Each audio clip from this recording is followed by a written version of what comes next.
comes to making plans, you are the best. What about those barbecues you plan in detail for your family? Or your daughter's first costume party? It was out of this world. The same way you plan each detail for those moments, start planning to protect you and your loved ones from a natural disaster. Sign up for local weather and emergency alerts. Prepare an emergency kit and make a family communications plan. Protecting your family is the best plan you can make. My dad was a farmer, and when I saw him on a horse, the guy was bigger than life. One of the things that he had a hard time doing was showing the emotion. Maybe it was because the way he was raised, or believing that men provide and they don't struggle. But we all struggle. I want to show emotion to my kids. I want them to know when I'm happy, I want them to know when I'm sad, and I want them to see me working through things. The biggest reward I get from being a dad is watching my kids accomplish a goal, watching them light up. Nothing brings a bigger smile to my face. So I make my kids a priority. Whether it's hitting a baseball, a dance rehearsal, you name it, I'm there.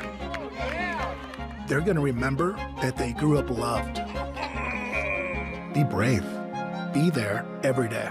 And allow your kids to know that it's okay to struggle. That even dad doesn't know the answer sometimes, but we're gonna figure it out together. If I could go back and change it all, I would. I think I'm gonna miss you the most. I'm sorry. I'm so sorry. I'm so sorry. Or maybe it's just the little moments. If I could go back and change it all. If I could go back, I would. But I can't.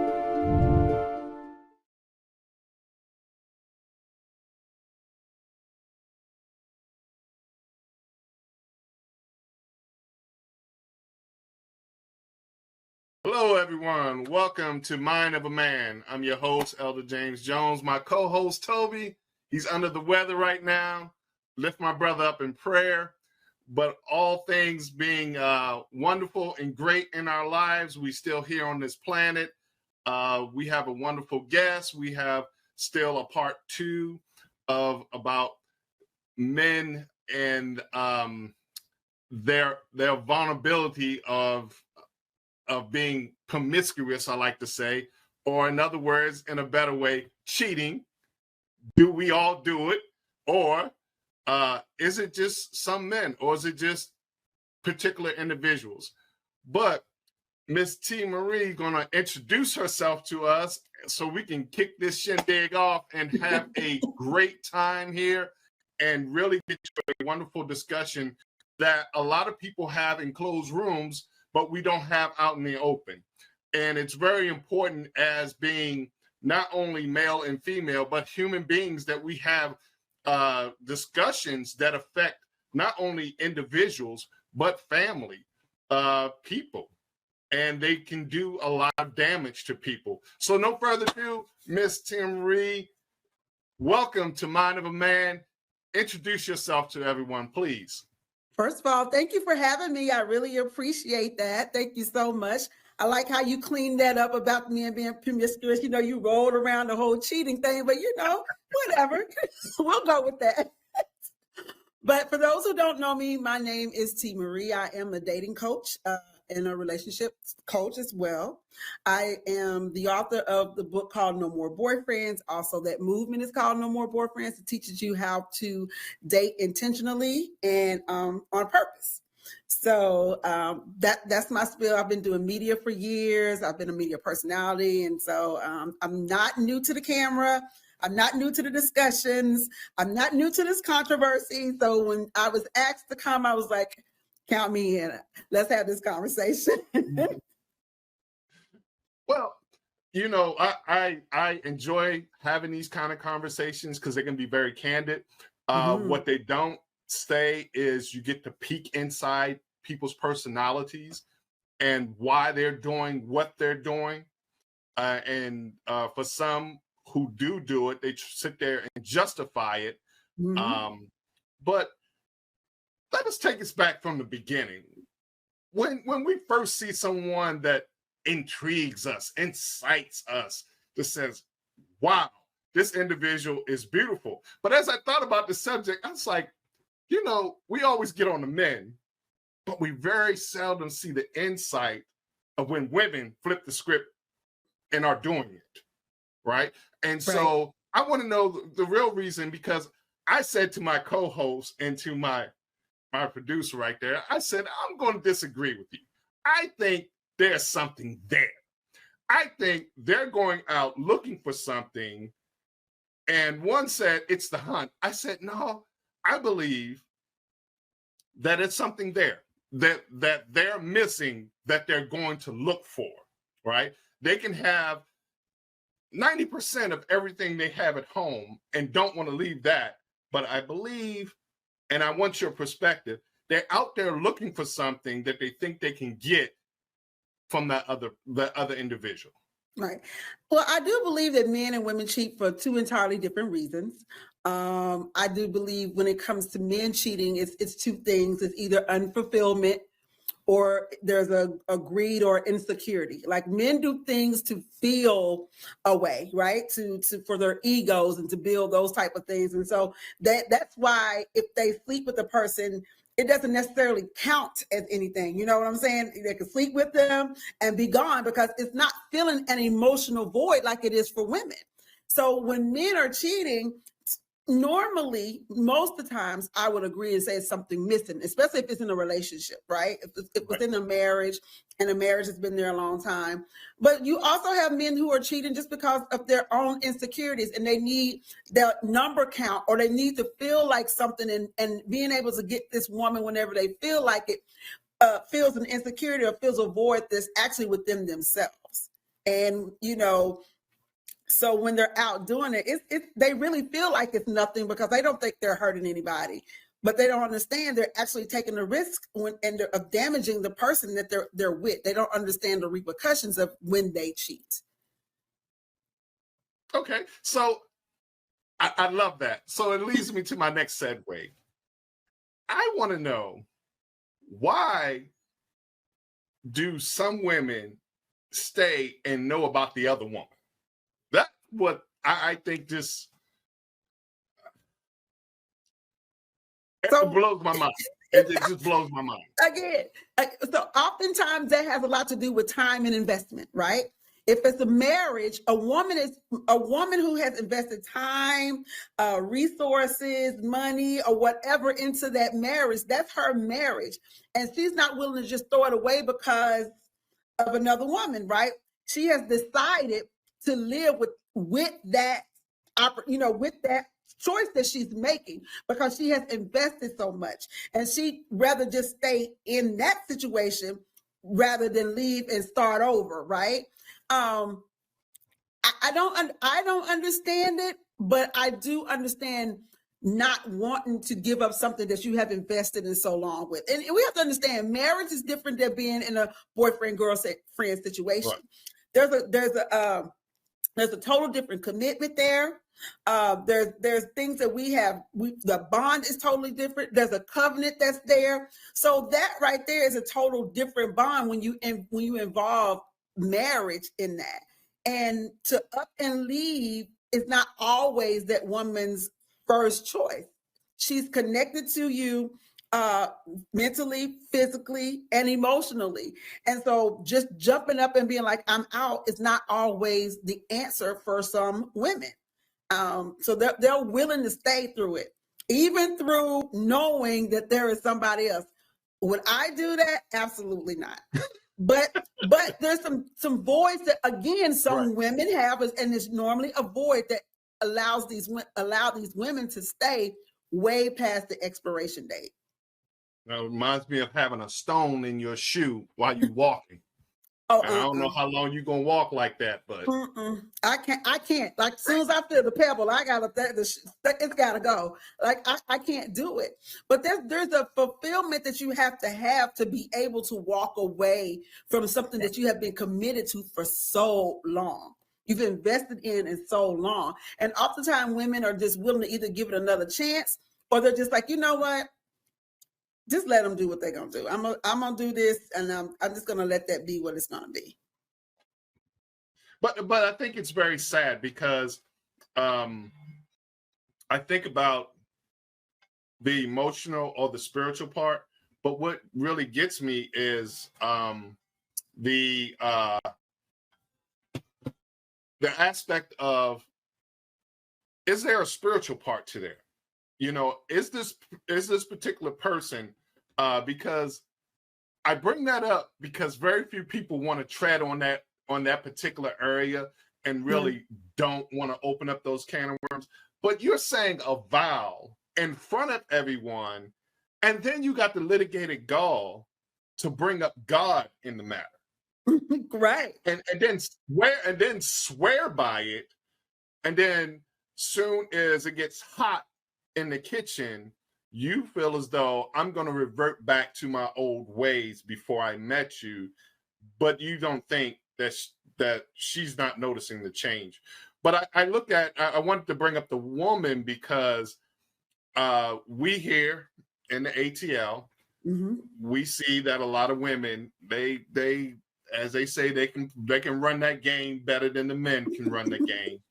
And I've never seen, at the end of the day, what is the real purpose? Because I said to someone this very important thing. I said, when we watch all the movies and we see the player, at the end of the movie, what we always see is this one important thing. They want one person. It boils, after all the playing that they done did and hurt people, at the end, they really just want one person. And I said to myself, wow, if we can look back and look at frames of the damage you have done, it's like taking a semi and running it through a crowd of people and just leaving the bodies there and then just say, hey, I'm sorry.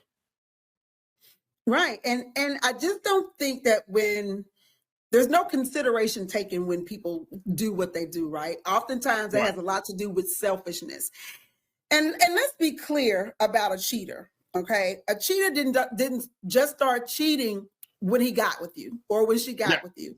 This is a pattern that this cheater has had since, he's began his sexual, activities. And I can promise you, before they got married, she was cheated on. Because these habits did not just come about all of a sudden. We get in this whole thing thinking if we get married, that's going to change things. Marriage doesn't change anything. It just enhances what's already there. And what we have to understand is what's already there, you can't change anyway.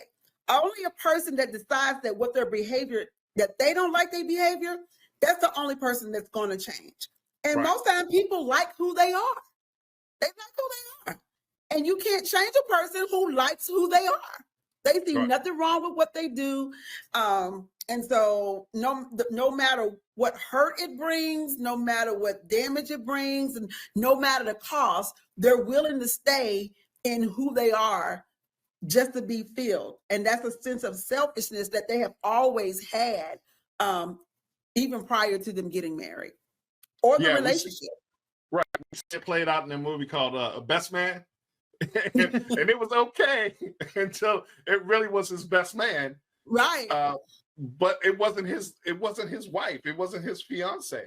It was just, he met her and he liked her, and then somebody got to her before he did. And it just blew his mind that it was his friend. I see that a lot of people who go down this emotional trail, do they ever really recover even though they move on? There is a lot of internal damage, and there's a lot of insecurity that comes with having somebody cheat on you. You never feel like you're good enough. You never feel like who you were was enough. You start to feel like, these things that make you feel like that you were just played. Like, and you have to understand, feeling like that you weren't enough, that's a real hard and disheartening way to feel. And you take that into your next relationship too. It can be that you can get over it, but you have to work at it. And it's unfortunate that someone did that damage to you, but you're the one that has to pull yourself up out of the muck. My best advice to doing that, though, is remembering who you are, who you were, and who you know God created you to be. And you have to continue to say these things to yourself, and you have to do therapy, and you have to remember that it's not your fault that this guy cheated on you, even if there were some missing pieces and some missing parts, because men love to come and say, well, it was your fault because I wasn't getting this and I wasn't getting that. And so we have to go back to the conversation. One, why weren't you getting it? Two, were you not getting it before? Was like, is this who I was prior to we got married, to right. who you married? And did you think I was going to be something different? Right. Or when right. you started to have these, this unfulfillment, did you have that discussion with me?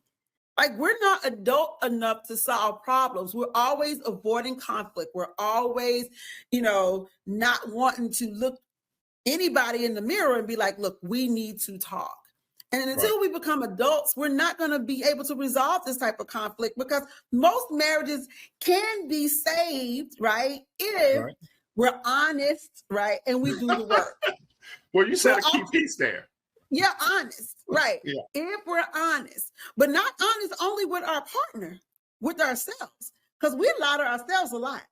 We right. honestly lie to ourselves a lot to either justify what we're doing or to justify why we do it. You know what I'm saying? We lie to ourselves, or we even do it to hold no accountability, or just to make it just look like, hey, we got it all together. And we're not very honest with ourselves. So if you're not honest with yourself, there's no way you could be honest with your partner. So do you think these people, and I'm using it as a whole, but do you think they really ever knew themselves? Because when people go into relationships, I'm finding out now that most people do not know who they really are. Absolutely. They say they do, no, but the fruit they producing or the actions they're doing shows something totally different. Yeah. And it makes me wonder, I was like, do you really know yourself? Do you really, you go in there, you say you like something, but as life moves on, people change and situations do too. But who were you when you first got there? Right. Because most of them are not telling the truth because they don't know. I found that a lot of the cheaters, they have either daddy issues or mommy issues or both. Some of them that get married, they want a woman to be in charge because they feel neglected, they feel uncovered, and they feel, to be honest, vulnerable, and they need somebody or something to come in and fill those vices. And no, they don't know themselves. And when I'm taking on a client or when I'm doing a coaching session, we don't even talk about another person until we've had a discussion about you. You need to understand why you feel the way you feel. What type of relationships have you seen? What was your childhood like?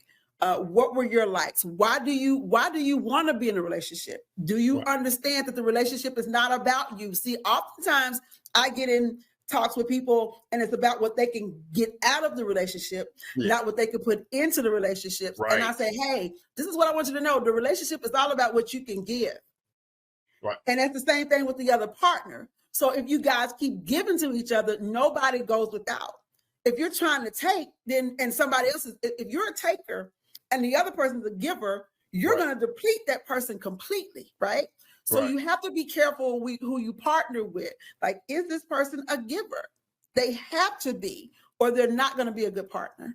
So why don't we get this information from the start? I tell people, if I'm teaching, let's say in the church, we do not talk about real relationships in the body of Christ. We all are Christians, but we don't talk about, we got married, but he's carrying baggage. And then you forget the scriptures that everybody he done slept with, he's carrying a piece of it, but yet you hiding because you don't want to really bring that to the surface and say, hey, dude, you was a real player, and you left bodies everywhere, and it's not good. And you think it's cute because someone shows you some tension, and you would like to creep out there, but this is not healthy. Why don't we talk about these issues at the real level? Because my next question to you was going to be about how many of these people are Christians? I mean, really, who profess to be Christians, who actually go to the church or not, or watch it online? How many of these people really are Christians that are really? I think the church does a disservice when it comes to relationships and coaching, when it comes to marriage counseling. I'm not sure how real they actually get, because they want to keep it holy. What they got to remember is that God is an honest God. There's a way to say to keep it real and holy, right? You understand what I'm saying? And these are real situations. God sees them. You know what I'm saying? So why can't we talk about them? And now there's a way to present anything, you know, the way to say it, the way to bring it up, but you got to understand that this is real, and we can't tiptoe around it. And so we really have to have a real discussion about our vices and what we've been through. And you really need to have these one-on-ones with them individually about, let's talk about your life, your background, and honestly, and then make those people feel like that they can say whatever. Like they could say they were molested. They could say I was promiscuous. They could say, whatever, I was abused, whatever they need to say in order to really deal with the reasons why they do the things that they do.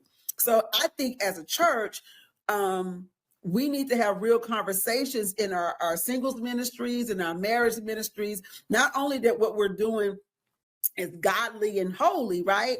But it's also real. It's real right there in your face, and we have to have real solutions. And I think people think that scripture, which it does, solves all things, but scripture also can apply to real life situations that you need to say out loud. Right. I always say this: we failed at discipleship. Oh yeah.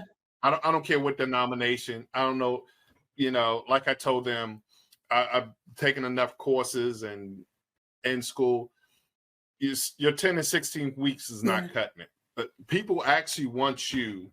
What I'm finding is actually want you to walk out with them their particular situations, for them to say, now I'm encouraged, I'm bold enough to say, this is what it is.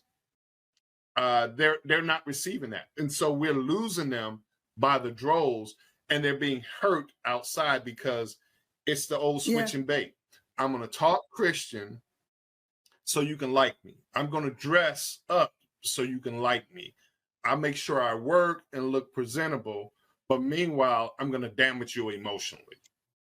And then by the time the smoke clear, it's like I invested time, money, and energy. And like you said, some of them go back, and it's like, don't go back. It's like watching a horror movie. It's like, don't go back. Don't go back in there. And they're like, well, he was good. Now they start justifying. He was good here. He makes money. He wasn't really that bad. It was just a one-time thing. She trapped him. Even the church, if you're in the church, can be responsible for the way you think like that, because they want you to work. They want you to work in all forgiveness, right? And as you should. Yeah. But you also have to work in the fact that God will release you, especially from cheating, for infidelity. Like that's been said. Like obviously the damage is so damaging that God said, look, you hang through anything, but this infidelity, you can go ahead and bounce. You know what I'm saying?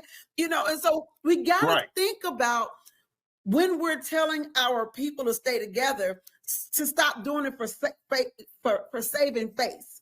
Because oftentimes we're telling people to stay so you can stay face, right? And we're doing a disservice to those people, because we're continuing to add damage to them in the name of saving face, and thinking that we're protecting God or showing God upright when we do that, and that's just not so.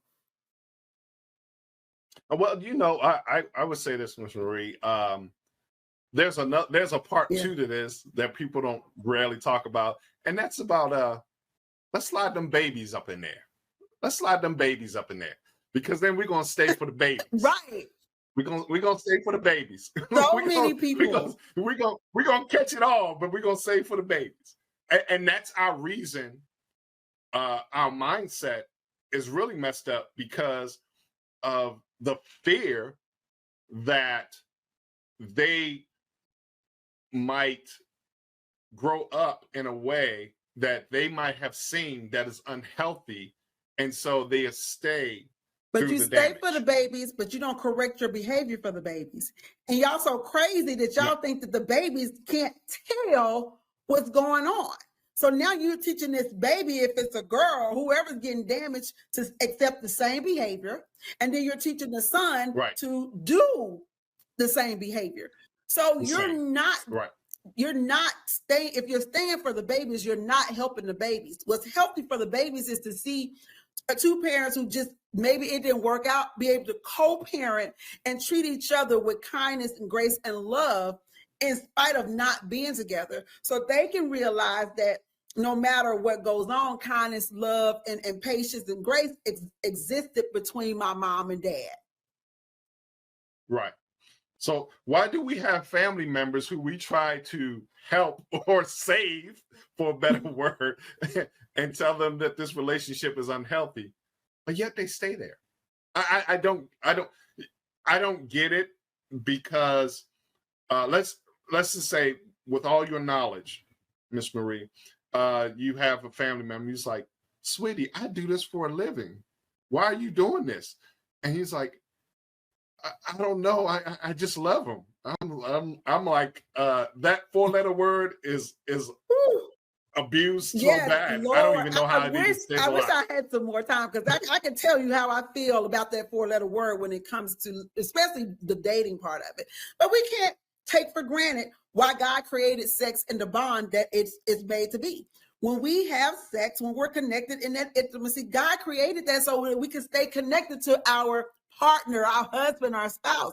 So anything done outside the realm of what it was created for is normally damaging. You're misusing it. Right. Yeah, you can do it, but you're actually misusing it. So people literally don't know why they can't leave, but you have created that bond and you don't even know why. Exactly. And it's the same reason why teenagers are out of their minds when they're having you see all these abusive teenage relationships, and it's because they're already dealing with who they are as a teenager, right? Their emotions and mental. You put sex in the mix and they don't know, you know what I'm saying, what's going on.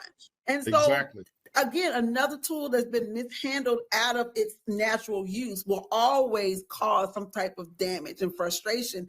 And so here we are trying to figure out why, not understanding we have created an unhealthy, ungodly covenant, actually, within the means of sex. Right. And so now here we are not understanding why we can't leave. Because what God created to keep us together won't allow us to leave. Exactly. I agree, especially with the when we want to talk about spiritual and the bond that's there, and he says it so well in the Bible that this is not something that you just do on a whim. This is not something that your emotions just say, "Hey, I want to do this." No, there's some repercussions coming behind. It might feel good for that time, but there's something coming behind it. And if you cannot handle it, it's going to be a monster. I don't know why he didn't put the warning label. Unless I missed it in the Bible, I'm like, God, you should have put a warning label on sex, because people do not understand what that connection was meant for. It's just, listen, this can take you out. Like, it ain't no joke. This ain't what you want in the wrong place.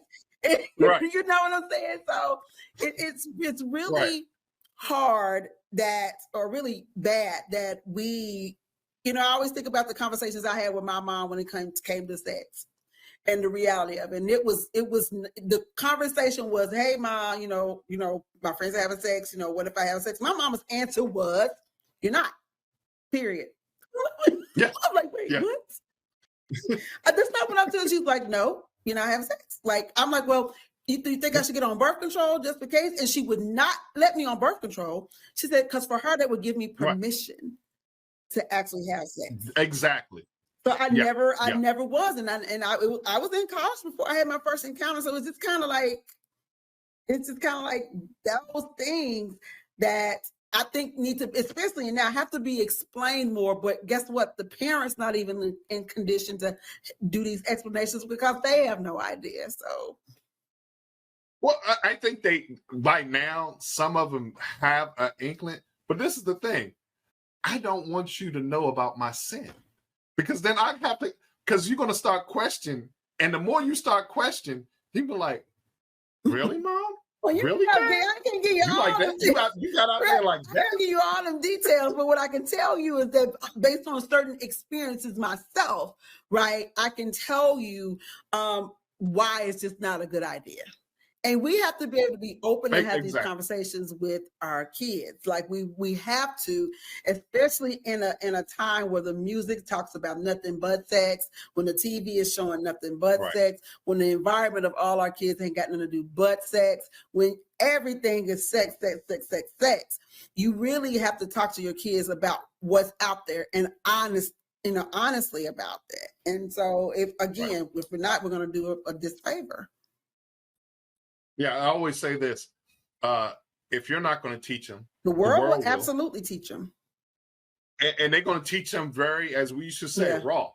It's going to be, it's going to be like in your face, and you're going to learn the rough way. People don't care. We can't think people care about our kids or us the way we do. You know what I'm saying? And we think avoidance is the answer. And we have to start learning how to face things head on, like, listen, I don't want to do this. I don't want to talk about this, but we're going to have to, and it could be a matter of life and death, just to be honest with you. Yeah, because their friends are talking about it. They done watched it on TV. Their friends are talking about it. They're talking about their experience with it. I think the sad part about it is that the body of Christ has not gotten out ahead and say, look, we're going to have to really be honest about some things. The world is teaching them some things that are unhealthy. And this is the part about it. God says, what are you hiding for? Because you got to come out of them four walls. You're coming out. Like it or not, you're coming out. I need you to do what you're built to do and quit acting like you're scared. I need you to be who you said you're going to be. Don't try to fit in with everyone else because you're not part of that world. And the only thing you're going to do is get shamed, hurt, and maimed, and then sent back. And you're like, I should have listened. I wish, and I hate him. I was like, no, don't hate him. That's you can hate somebody for being who they are. And we have a tendency to want to blame, like that person played their part. They did exactly what they were, who they were. You knew who you were. Right. Don't put yourself in those positions to where you have to fight that battle. Don't do it. You see it, you recognize it. Don't do it. Just don't do it. Right. Don't go down that road. So it was a hard thing. Miss Marie, to watch family members, and for young men, our frontal lobes don't develop until we're 25. And by the time we do turn 25, we still ain't up in the game. Y'all done played Barbies and played house at 5 and 7. Y'all got the game down pat. Right. We just trying to get out of high school, make it into college. It was like, we need a job so we can make a living. My frontal lobe ain't developed enough to really have that kind of relationship that a lot of young ladies want or need. And then you get yourself caught up, and it's like what Eddie Murphy said, okay.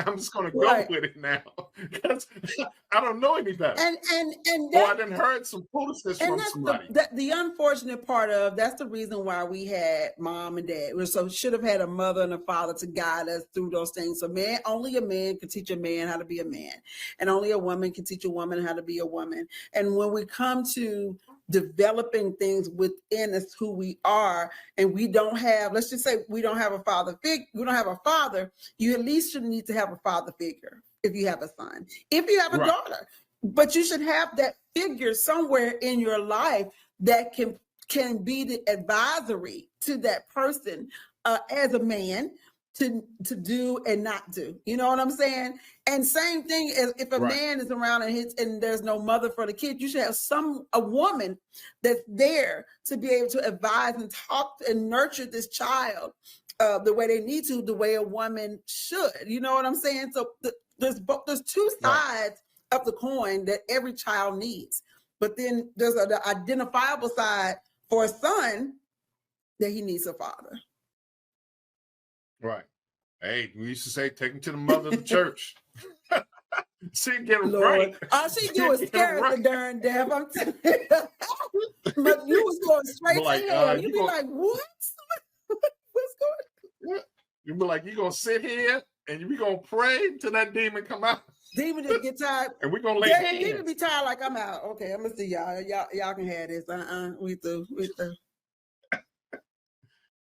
So Miss Marie, what is the most important thing that if you can name one thing to say to your client, what is the pinnacle that you want your client to know? Themselves. It is always themselves. Know who you are, create those standards and boundaries, and don't deter from them. There's going to be things that I tell people that you're willing to maybe accept. And those are normally some superficial parts. Like he may not be as tall or may not be as whatever, as handsome, small, big, or whatever. Those are things that you can adjust, right? But when it comes to character, when it comes to morals, when it comes to the way they do things, the way they love their family, those are the telltale signs of a person. And when you see those things, right?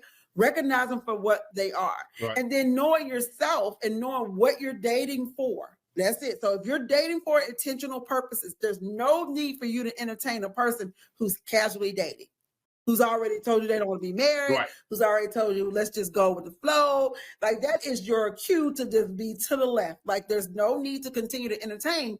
We get caught up in entertaining because we're lonely, or we just want to do something to do, or we're okay with testing the waters. Well, maybe if I just do it for a little bit until the next one comes, then this won't bother.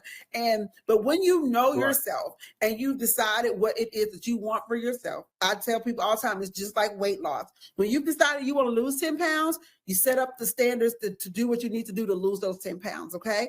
And if that's what you really want, then you're going to have the discipline, the mindset, and the adoration for yourself to be like, this is what I want.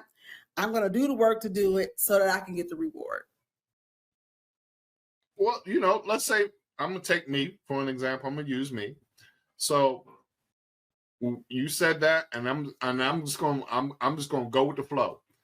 Yeah, I believe you might be the one for me, and I'm gonna come in. I'm just gonna agree with that, right? Because I'm gonna go along to get along, right? And until I want to see where this road want to take me. I'm not sure, but I'm gonna go down this road with you for right now. If I don't like what I see, I jump ship. So how would they, when you put those boundaries up, do most of your client understand or know when the bell go off, like on their GPS, and say you need to bust this U-turn? Redirect. Yeah, like U-turn. Yes. So I tell people because they're like, well, what if he says he wants to be married, right? And what if I say, right. We're going to take two samples here. What if he says he wants to be married? Okay, two things here. All One right. thing, you ask him, is he ready to be married? Because if he's ready to be married, right, then he's going to be able to tell you, I'm ready to be married. I'm set up to be married. Okay. And then also, okay, if you're ready to be married, and I'm the one, when do you see yourself getting married? Okay, because this is what you got to figure out. He's got to figure out if you're the one, right? That's usually for a man, really, that's about good 6-8 months. And men know quickly, right? So if I'm the one, right? Right. When would you want to get married? And he'd be like, within a year, 2 years. All right, great. If you keep rolling down that road and 6-8 months is coming, up to a year, you haven't heard this man say that he you all are even talking marriage minded at all, that's your GPS. That is your GPS to be like, yeah, either I'm not the one, and women don't understand. A man, it doesn't make a man a bad person if he doesn't want to marry you. You just may not be the one, right? You just may not be the one. But you got to recognize that. That means you don't start doing all this marriage wife stuff in the midst of courting. And that's what happens. You get caught up in all this, doing all this wife stuff while you court because you preparing like he's already chosen you. So you want to show. No. Right. If he chooses you, he's choosing you based on your character, how you fit into his life, the way, you guys, whatever y'all's goals are together, if they mesh, right? That's what he's looking at. Right. And it may not be that it works, but you don't need to be ironing, cooking, cleaning, giving him all your resources and all that stuff because he said he want to be married. You don't do all that. Don't do all that because he will take it. All right. He will absolutely take it. Yeah. Right? He's not going to refuse it, but it doesn't mean he's going to marry you either. That's right. So be smart. Right. Because I heard today some spicy stuff, I like to say. And the brother came across like, look, you invested all that and he was hurting you. He's going to deplenish you until you're broken. Right. And then one thing a man doesn't want is a broken woman. So now you're no more good to him. You're damaged. And the lesson, he said very good. He said, and the man learned the lesson from that too. He learned he didn't want a broke woman, right?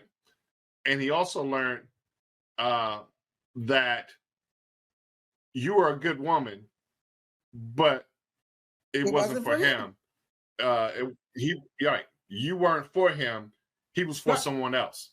So what you did was prepared him for his wife. And when I heard that, I was shocked in some ways, and I was like, in other ways, I was like, yeah, that is very true. What you just did was prepared him for his future wife. I wish I could stay on. I really have to go. I wish I could. I'll say this. This is what I will say. I don't know if you prepared him for his wife, but he did use you to find out what he didn't want. Right? He used you because the problem here was he didn't do the work to find out what he wanted before he got into the relationship. So when he got with you, you were a trial and error, right? And so these are questions and conversations that you should have. Well, do you know what you're looking for? Like, do you know what you want? Right. And what, and I don't want to say what type of person, but what would your partner look like for you? You know what I'm saying? Would you say they're financially stable? Right. Do you feel like, whatever? Those are real conversations because at the end of the day, we got to understand marriage is not just about love. Love is the icing, right? The ingredients is the trust and all that other stuff. And we keep bringing love to the party and to the cake, trying to make the cake with no salt, no flour, no batter, no milk or whatever. So we just going to make a whole icing cake and get a stomach ache, right? Because now we bought all this love and ain't no substance there. Now we got all this stomach ache. So we have to do the ingredients. We have to, whatever those things are to make a solid, standing, good looking cake, right? That's when you take love because now you can trust them. Now they got your back. Now they have the character. Now they have all these other things. And so now you got their frosting, which is the covering because you're covering them because you can. We got to understand love is a covering. And when it's put on things, you will cover stuff that you had no business covering and it will keep you there. Because it'll keep it covered. Right. So we don't bring love to the party. I tell people, don't even bring love to the date. We know you're a loving person. We know you got it in your heart, but when you go out, leave it at home. Put it in the shelf. Right. And dating becomes a thing, a balance of the logic and the heart, because of your character. But don't bring love to the party. Don't bring love to the party, baby. Leave love at home until you find out that this is the person, right? Until you find out that this is the person you can actually trust, that has your back, that you can be vulnerable with, that has accountability. Then you can bring love to the party. All right. Well, Miss Marie, I know you're on a time crunch. You have the last word. Let us have it. First of all, again, thank you for having me. And I really Thank you for appreciate being this. here. My word is for everybody is to know yourself first. And I feel so deeply about that, because when you know yourself, then you also know what you're willing to accept and what you're willing to deal with and what you're willing to put up with. What you like, what you don't like, what your love language is. These are things you need to discover before you even start getting out there. If not, you'll be playing this guessing game along the way, and you'll be continue to go through partner after partner after partner, trying to discover who you were when you should have did that prior to starting to get into the dating game. Amen. Well, we appreciate you, Thank Miss you. Marie. I wish I'd have had that advice. Me too. Me too. I wish I'd have had that advice almost 35, 40 years ago.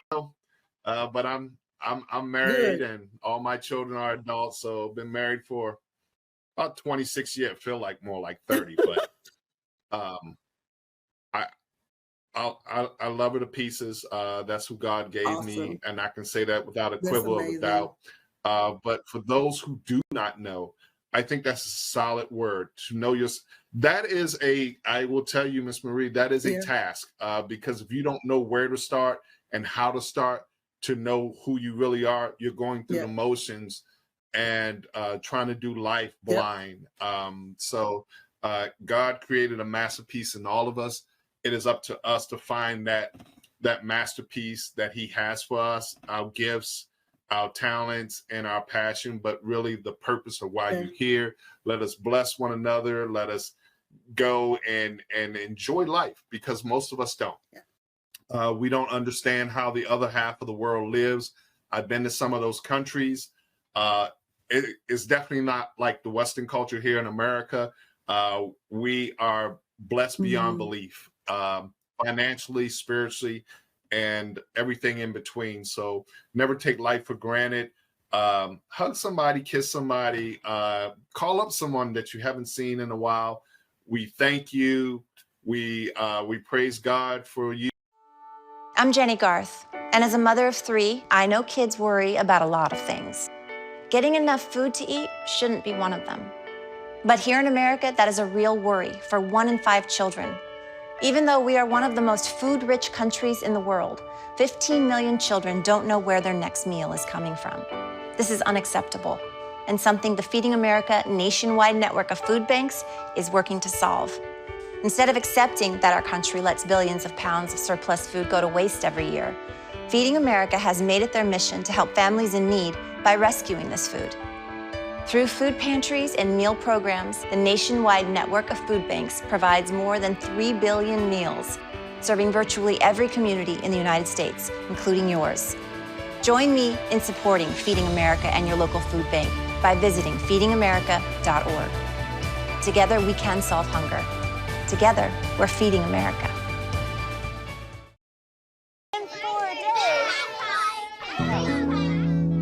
There was an old woman who lived in a shoe. She had so many children, she didn't know what to do.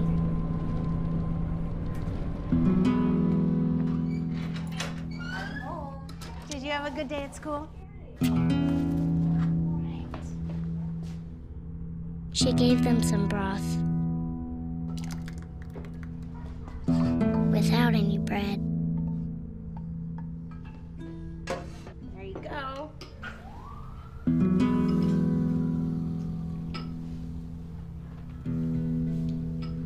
And kissed them all soundly. Night night. Good night. And put them to bed. Hunger is a story we can end. End it at feedingamerica.org.